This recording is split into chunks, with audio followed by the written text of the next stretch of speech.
बच्चों, good morning. आज हम पढ़ेंगे 5वीं कक्षा की हिंदी की पाठ्य पुस्तक। सभी बच्चे ये पाठ्य पुस्तक निकालेंगे 5वीं कक्षा के और इसका पार्ट 2 निकालेंगे, यानी इसका पार्ट दूसरा निकालना है। ठीक है, सभी बच्चे दूसरा पार्ट निकालेंगे और पढ़ना शुरू करते हैं।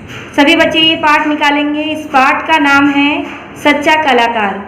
इस पाठ के माध्यम से आप सभी बच्चों को एक कलाकार के बारे में बताया जाएगा कि कलाकार कितनी मेहनत करते हैं, कितने मतलब वो एक बेकार सी चीज़ों को भी खूबसूरत से एक अच्छा आकार देते हैं।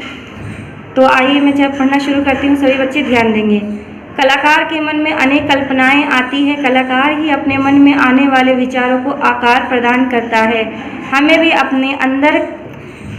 अपने अंदर छिपे कलाकार को जगाने का प्रयास करना चाहिए। यानी कलाकार ही एकमात्र ऐसा व्यक्ति है जो अपने मन में अनेक कल्पनाएं करता है और फिर उसे आकार देता है। यानी वो हर चीज़ में कल्पनाएं करता है कि अगर मैं ये चीज़ें ऐसे बनाऊं या ऐसे करूं तो कैसा लगेगा, कैसा दिखेगा। तो वो जैसा सोचता है, जैसे कल्पना करता है, तो तभी वह उसे आकार देता है। तो इन सब कलाकारों में एक कलाकार नेकचंद थे। कौन थे? नेकचंद जी थे। तो आज हम नेकचंद जी के बारे में पढ़ेंगे और जानेंगे कि वो कैसे कलाकार थे, क्या करते थे। कठिन परिश्रम से महानता अर्जित करने वाले में एक नाम नेकचंद जी का भी है। कूड़े में फेंकी गई टाइल, डिब्बे इत्यादि को एक नया एवं सुंदर रूप उनके जैसा उत्कृष्ट शिल्पकार ही प्रदान कर सकता है। वे चंडीगढ़ के कृषि विभाग में कार्यरत थे। उन दिनों उनकी आमदनी अधिक नहीं थी, पर उन्होंने अपनी ज़रूरतों को अधिक नहीं बढ़ा रखा था, इसीलिए जो था उसी में संतुष्ट रहते थे। नए पौधे लगाना, सुंदर सुंदर फूलों की क्यारियाँ बनाना, उनकी देखभाल करना उनका शौक था। यानी नेकचंद जी जो कूड़े में फेंकी हुई चीज़ें होती थी, जैसे कि डब्बे, टाइल वगैरह, ये सब चीज़ें जो बेकार की चीज़ें हो जाती थी, उन चीज़ों को भी वो एक अच्छा खूबसूरत बना देते थे, सुंदर बना देते थे। और ऐसा सिर्फ एक अच्छा शिल्पकार एक अच्छा शिल्पकार ही कर सकता था। वह चंडीगढ़ में कृषि विभाग में कार्य करते थे, यानी काम करते थे। उनकी आमदनी कुछ ज़्यादा अधिक नहीं थी, लेकिन वे उसी में संतुष्ट थे, क्योंकि उनका खर्चा कुछ ज़्यादा नहीं था। उन्होंने अपने खर्चे को ज़्यादा नहीं बढ़ा रखा था। कम ही खर्चे में वो अपना गुजर बसर करते थे, यानी गुजारा करते थे। उन्हें नए पौधे लगाना, सुंदर सुंदर फूलों की क्यारियाँ बनाना और उनकी देखभाल करना उन्हें बहुत अच्छा लगता था। जैसे कि उन्हें मतलब ये उनका शौक भी था। किनका शौक था? नेकचंद जी का।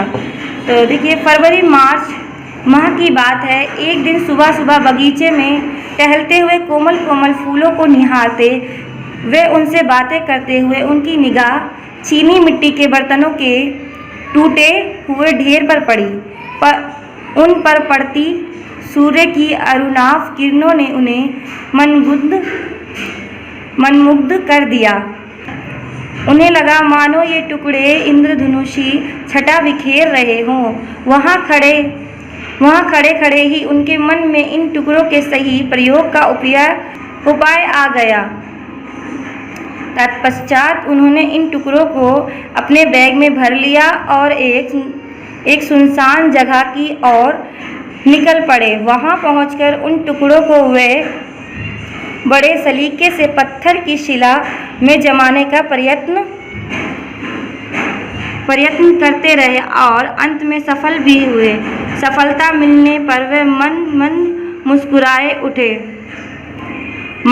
मुस्कुरा उठे और घर लौटे।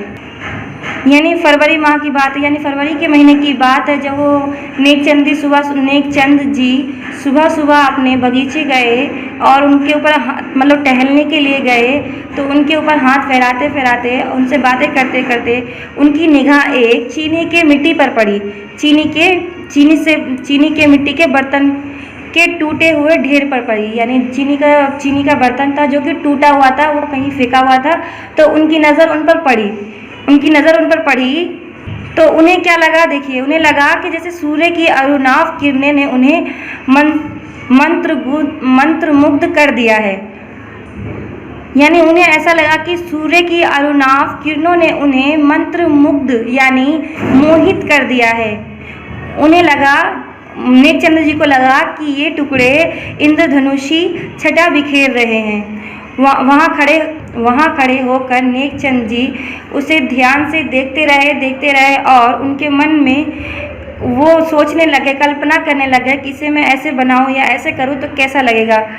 तो उन्होंने अपने बैग में वो सारे टुकड़े भर लिए और एक सुनसान, सारे टुकड़े उन्होंने कल्पना कर लिया। उन्होंने, नेकचंद जी ने कल्पना करके और सारे टुकड़े उठाए और अपने बैग में भर लिए और एक सुनसान जगह पर जाकर उस पत्थर को सलीके से रख दिया। बड़े ही सलीके से पत्थर की शिला पर जमाने का प्रयत्न करते हैं, यानी उस पत्थर को जमाने की कोशिश करते हैं और अंत में और बाद में वह सफल भी होते हैं और वह बहुत धीरे धीरे वह मुस्कुराने लगते हैं और घर लौट आते हैं। आगे पढ़ते हैं। बस इसी एक छोटी सी घटना ने उनके जीवन की दिशा ही बदल दी। अब वे कूड़े में से कांच के टुकड़े, टूटी चूड़ियों के टुकड़े, मुड़ी हुई तारे, जंग खाई स्टील व लोहे की प्लेटें इकट्ठा करने लगे। जल्दी ही उनकी इन कलाकृतियों के बारे में लोगों को पता चलने लगा। उनकी कलाकृतियों को देखने लोग आने लगे। सरकार ने भी उनकी क्षमता और कला को पहचाना। सरकार की सहायता से उन्हें चंडीगढ़ में एक दार्शनिक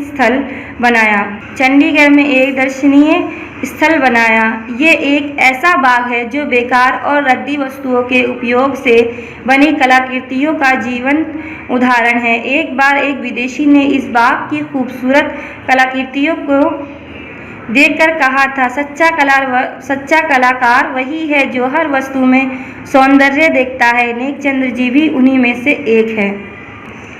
यानी नेकचंद जी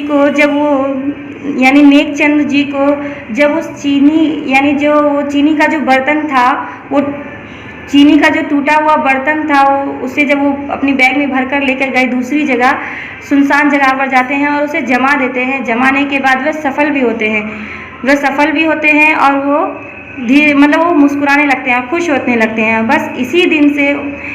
बस एक छोटी सी घटना ने उनके जीवन को पूरा बदल दिया और उसी दिन से वह जो कूड़े में फेंकी हुई चीज़ें होती हैं, जैसे कि कांच के टुकड़े, टूटी हुई चूड़ियाँ, मुड़े हुए तार, जंग खाई स्टील व लोहे के प्लेट इकट्ठा करने लगे और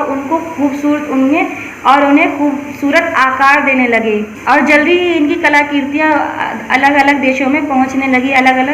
सभी लोग उनके बारे में जानने लगे और नेकचंद जी ने सरकार की सहायता से चंडीगढ़ में एक दर्शनीय स्थल बनाया।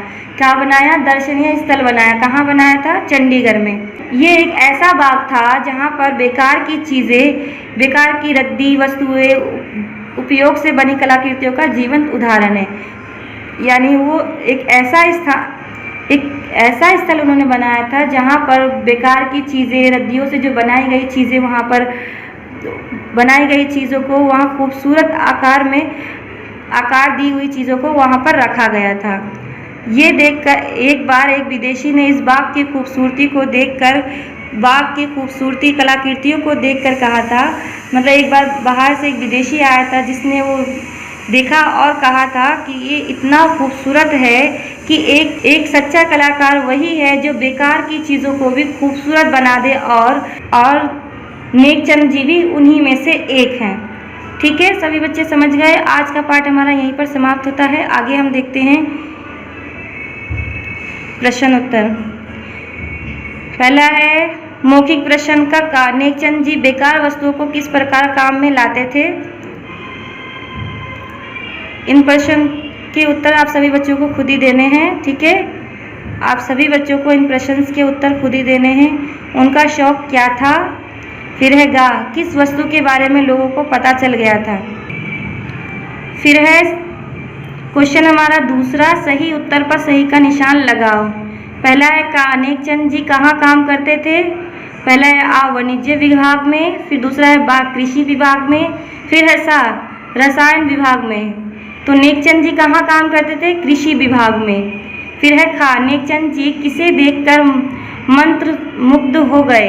कूड़े को, टूटे बर्तनों को, बर्तन पर पड़ी अरुणाव किरणों को देखकर। किसे देखकर हो गए थे मनमुग्ध? टूटे बर्तनों को। ठीक है, हमारा आंसर क्या होगा? बा। फिर है खा, सरकार की सहायता से नेकचंद जी ने दर्शनीय स्थल का निर्माण कहाँ पर किया? चंडीगढ़ में। आ। बा रोहतक में। सा दिल्ली में। तो कौन सा आंसर होगा हमारा सही? आ, चंडीगढ़ में, क्योंकि नेकचंद जी ने दर्शनीय स्थल का निर्माण चंडीगढ़ में किया था। आइए कुछ प्रश्न उत्तर हैं। आप सभी बच्चों को इन प्रश्न उत्तर के सभी बच्चों को खुद ही आंसर देने हैं, और ये है सही गलत, इनके भी आंसर आपको खुद ही देने हैं। ठीक है बच्चों, आज का पाठ हमारा यहीं पर समाप्त होता है। अगर आपको नहीं समझ में आता है तो आप दोबारा से इस वीडियो को देख सकते हैं। ठीक है बच्चों, आज का हमारा पाठ यहीं पर समाप्त होता है। धन्यवाद।